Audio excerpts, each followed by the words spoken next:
Okay, so, well, we all know we've got this now 9 years after 9/11, and we're no closer to really understanding the tragic events of that day. And I think that's the really important point that I want to make, and I think which Ian has made really clear, and I think we can all stand on that platform and agree on that with anybody, that we actually don't really know what happened on 9/11, axiomatically. And that's not what we're supposed to believe. We're supposed to believe that the 9/11 Commission, appointed by the Bush administration, produced the definitive report on what happened. But it's absolutely clear that the 9/11 Commission report is totally unreliable. And I'm going to go through some of the issues. One of the interesting things was that it was rejected outright by many of the 9/11 families. And in June 2005, I was at the congressional briefing organised by Cynthia Mckinney when she was in Congress. And the briefing assessed the merits of the 9/11 Commission's investigation, and it was opened by the 9/11 widow, Laurie Van Auken, whose husband died in the WTC, and she was a co-chair of the Family Steering Committee for the 9/11 Commission. And in her statement at the briefing, I mean, she pretty much actually summarized all of the major issues that have been raised. And she basically said, look, we hoped that our thousands of unanswered questions would be addressed, but incredibly, we found that the Commission's definitive final report has actually yielded more questions than answers. And she went on to catalogue some of the glaring omissions and inconsistencies in the report. The report failed to resolve very, very simple matters of chronology on the events of the day. According to Van Auken, she said it didn't address any of the specific warnings received by the intelligence community that Ian's mentioned about these plans to use hijacked civilian aircraft against key buildings in the United States. And she says, why were we so ill-prepared? And this is a good question, given that according to Newsweek, one day before the attacks, Pentagon officials cancelled their travel plans to New York for the next day over security concerns. Very odd. Why wasn't this investigated as to what precisely they knew? What were the security concerns they had? Why did they take measures to protect themselves, but nobody else? It's very strange. The report ignored the fact that key individuals in the FBI, Ian was mentioning, who were responsible for blocking intelligence on the alleged 9/11 hijackers. And they were promoted after 9/11 rather than scrutinised.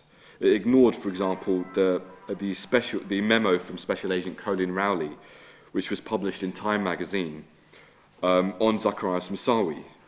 And it showed that various bureaucrats in Washington, in her words, consistently, almost deliberately thwarted legitimate investigations by FBI agents in Minneapolis into Moussaoui that could have prevented 9/11. The report overlooked statements by David Shippers, who was the former US House Investigative Counsel who impeached Bill Clinton.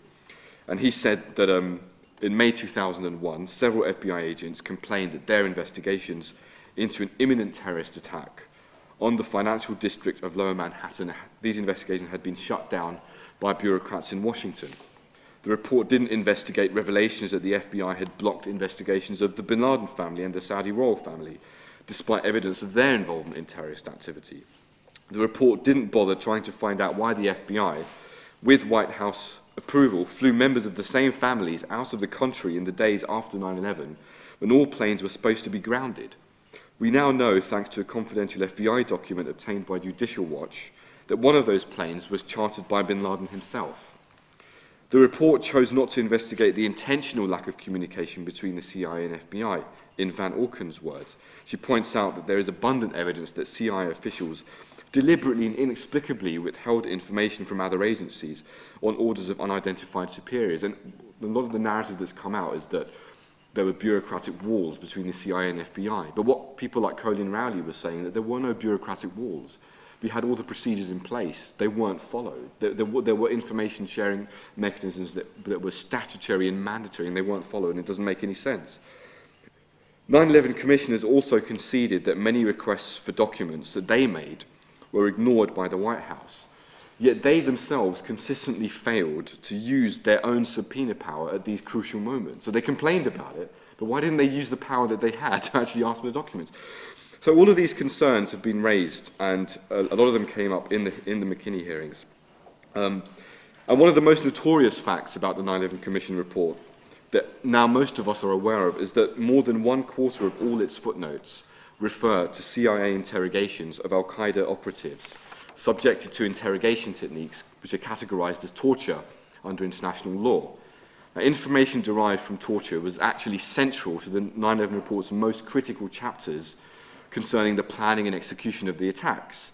At least 4 of the alleged al-Qaeda operatives whose information was cited prominently in the report they stated in military hearings in Guantanamo that they told their interrogators critical information precisely because they wanted to stop themselves from being tortured. Now, this is interesting because while preparing the report, we now know that the commissioners have kind of said that, well, we knew something was going on, but we weren't really sure. But actually, we now know that they knew very well that the information was derived from torture. And this came out in the memoirs of Ernest May, who's a late Harvard political scientist.